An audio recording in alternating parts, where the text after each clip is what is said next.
This is our group of heifers. You haven't seen them for a while because we stopped feeding them in the corral.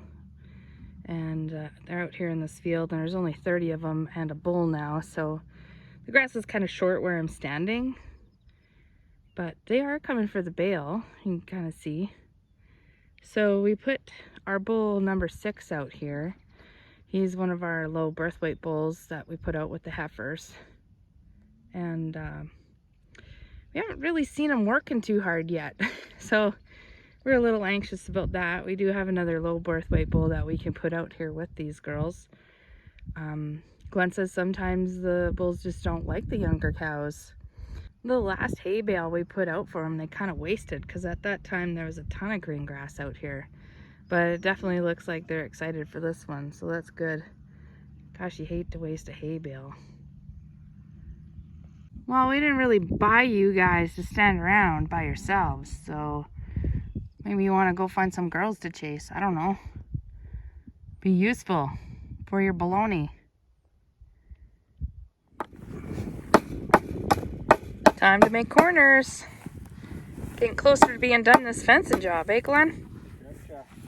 We brought the handy dandy Black & Decker 10-inch chainsaw, 20-volt battery on it.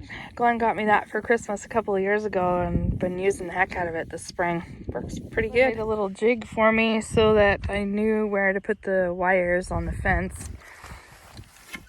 So obviously I have to hold. So obviously I'm gonna have it standing up against the post, but you can see where my first wire goes, and then the second, and then the top wire, because this is gonna be a 3-strand barbed wire fence that we shouldn't technically have to put power on, but we can if we need to.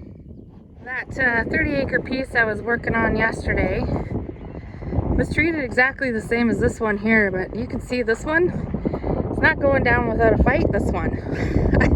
This is my third, not my third, but the third pass over this one. This one I angled last time, so this time it's gonna be round and round. I was waiting for my tractor to warm up, so I thought I would show you this. This piece was oats last year, so we were gonna summer fallow that this year, which basically means we're just gonna let it rest for a year.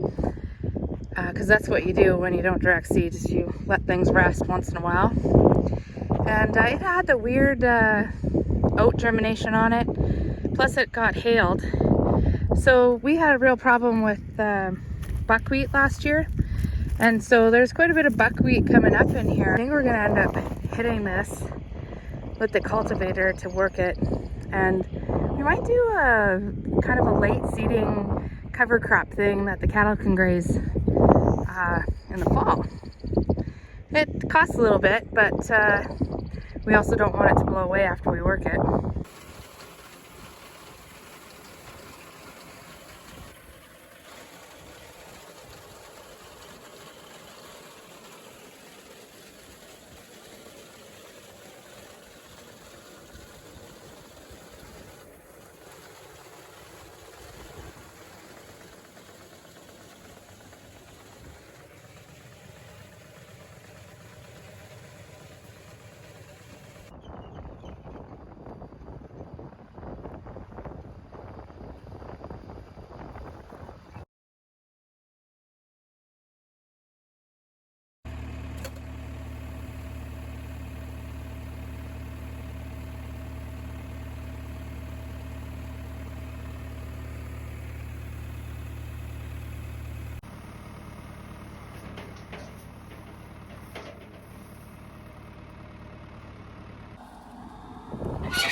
Wow.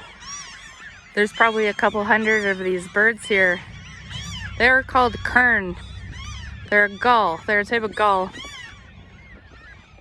Wow. So cool.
Well, today's the day. It's May 24th. And tonight is going to be the first night that I don't put the water to bed. What does that mean? Well, this is a water pump. So we've been draining it every single night. So in the morning we have to reprime everything, of course. Not a big deal, but like not having to come out at nighttime and do that is going to be so freeing because, yeah, it would be nice not to have this chore. Hey there, one of our big guys. I think that's 4. So I don't know what 4 was up to, but he's finally decided to rejoin the herd after I called him out the other day. So anyway, I better quit yapping here and get this water started. I'm going to be back with the feed truck and I won't be ready. Well guys, I'm going to wrap up this video. Here's Glenn. He's just unrolling a gate. So we save our gates because, well, new gates are really nice. It's nice to just have a gate that you can just plunk into a hole. You see that big mess he's untangling? It usually goes better than that. I have no idea how he has any patience by the time he's doing that. I'm doing that. Anyway, thanks for watching. Take care. We'll see y'all in the next one. Bye for now.